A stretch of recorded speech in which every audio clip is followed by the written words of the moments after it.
Judges గురించి కూడా మాట్లాడిన సందర్భాలు ఉన్నాయి. అంటే వాళ్ళు ఏమనుకుంటున్నారంటే సోషల్ మీడియా అంటే నా పెన్ను నా పేపరు నాకు నచ్చింది రాసుకుంటాను అంటారు. కానీ నీకు నచ్చింది రాసుకుంటే నువ్వు ఇంట్లో బీరోలో పెట్టుకోవాలి, అంతేగాని పబ్లిక్ డొమైన్లో పెడితే అది పబ్లిక్ అవుతుంది.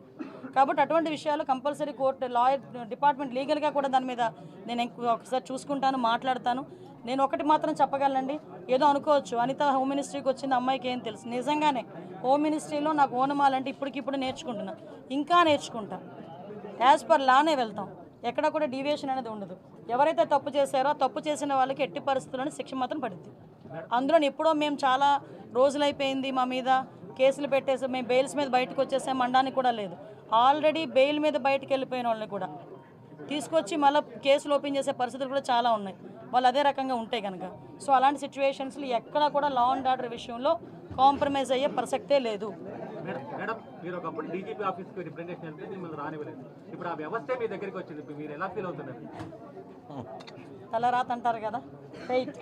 ఒకటేంటంటే అలాగని కాదు, నేను చాలా సందర్భాల్లో చెప్పాను, నేను ఇప్పటికే చెప్తున్నా, డీజీపీ ఆఫీస్కి వచ్చినప్పుడు వాళ్ళు ఎంటర్ చేసి ఒక రిప్రజెంటేషన్ తీసుకుని ఉంటే మహా అయితే పేపర్లో ఎంత కోలం పడేది.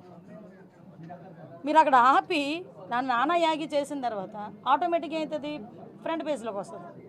అంత అవసరం ఏముంది? మీరు తీసుకెళ్ళిన తర్వాత మీరు చేయాలా చేయలేదా బుట్టదాకలు పడేస్తారు తర్వాత విషయం.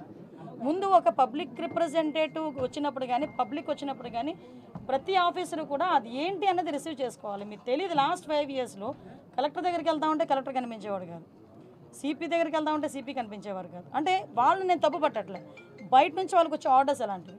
హోమ్ డిపార్ట్మెంట్ని అన్ని డిపార్ట్మెంట్ని ఒక మనిషి గుప్పిట్లో పెట్టుకున్నాడు, అందువల్ల వాళ్ళకి కూడా ఫ్రీ హ్యాండ్ లేదు. నేను లిటరల్లీ డిపార్ట్మెంట్ వాళ్ళని కూడా నేను తప్పు పట్టట్లే, వాళ్ళు కూడా పై అధికారులు ఏం చెప్తారు అది చేయాలి తప్పించి వాళ్ళు ఇండివిజువల్గా చేసే పరిస్థితి లాస్ట్ 5 yearsలో లేదు. ఎంత దారుణం అంటే నేమ్ బోర్డు అనేది వాళ్ళకి ఇచ్చే ప్రైడ్. మీరు పెట్టుకోగలరా నేమ్ బోర్డు? నేను పెట్టుకోగలనా నేమ్ బోర్డు గుండ్ల మీద? అది ఓన్లీ పోలీస్ డిపార్ట్మెంట్కి ఒకరికే సాధ్యం. ఐపీఎస్ఓ లేకపోతే ఏఎస్పీఓ డిఎస్పీఓ ఏసీపీఓ డీసీపీఓ వాట్ ఎవర్ ఇట్ మేబీ ఆ భుజాలు గుండ్ల మీద నేమ్ బోర్డు పెట్టుకొని ధైర్యంగా పనిచేసే రోజు పోలీసులకి రావాలని కోరుకుంటున్నాను. ఇప్పుడు వచ్చిందని కూడా నేను భావిస్తున్నాను. Last 5 years without name plate, ఎవరు పోలీసో తెలియదు, ఎవడు బయట నుంచి వచ్చి డ్రెస్ వేసుకుని తిరుగుతున్నాడో తెలియదు. సో అటువంటి సిచ్యువేషన్స్ అయితే ఇంక జరుగుతాయి. 100 days యాక్షన్ ప్లాన్ ఇప్పుడే డీజీ గారు నాకు తీసుకొచ్చి ఇచ్చారు. ఒకసారి దీని మీద నేను కూడా చదివి ఒకసారి ఇంకా ఏదైనా మాట్లాడాలనుకుంటే కనుక నేను పై ఆఫీషియల్స్తోని, అదేవిధంగా దీనికి రిలేటెడ్గా డ్రగ్స్ రిలేటెడ్గా ఉన్న శాఖలు చాలా ఉన్నాయి. ఇప్పుడు ఫర్ ఎగ్జాంపుల్ డీఅడిక్షన్ సెంటర్స్ ఉంటాయి, డిపార్ట్మెంట్ ఆఫ్ హెల్త్, అదేవిధంగా మనకి ఫారెస్ట్ డిపార్ట్మెంట్తో మాట్లాడాలి, ఎక్సైజ్ డిపార్ట్మెంట్ వాళ్ళతో మాట్లాడాలి. ఇలాంటి అన్ని డిపార్ట్మెంట్స్తోని కూడా ఒకసారి మాట్లాడి కూలంకషంగా ఉండి ఒకటైతే క్లియర్, ఈ 100 days ప్లాన్లో కంపల్సరీగా గంజాయి డ్రగ్స్ రవాణా అన్నది మ్యాక్సిమం తగ్గిస్తాం. దాని మీద మేమందరం కూడా వర్కౌట్ చేస్తాం. లాస్ట్ గవర్నమెంట్లో చంద్రబాబు గారి మీద, తర్వాత చాలా మంది టీడీపీ లీడర్ల మీద కేసులు పెట్టారు, సిఐడికి అంటే సిట్ అంటే వాటి మీద మళ్ళీ మీరు రివ్యూ చేస్తారు, వాటి మీద కేసులు ఎత్తేస్తారా? ఎందుకు కేసులు ఎత్తాలి? దేనికి కేసులు ఎత్తాలి? ఈరోజు తెలుగుదేశం పార్టీ ఆఫీస్ మీద దాడి జరిగింది. ఈరోజు ఆ దాడి జరిగిన ఇష్యూ గురించి ఎంతవరకు వచ్చింది ఏంటన్నది మేము కూడా తెలుసుకోవాలి. చాలామంది చంద్రయాన్ని పేక్ కోసి చంపారు, ఇంకా చాలామంది విషయాలు చాలా అన్యాయాలు జరిగినాయి.